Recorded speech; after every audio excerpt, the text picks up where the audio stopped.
Using the clearing selection filter, you can exclude external selection for a selected field. When you select Clear Selection, any selections currently made in another chart for the selected field are ignored. Selections made on that field within this chart will be reflected in another chart, however. For this example, create the first visualization by adding sales as a measure and region as a dimension.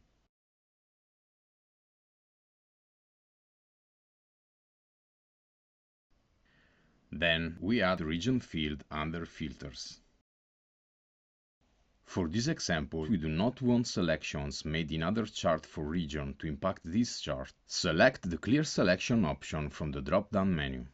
By doing this, other region selection outside this chart will not impact the chart.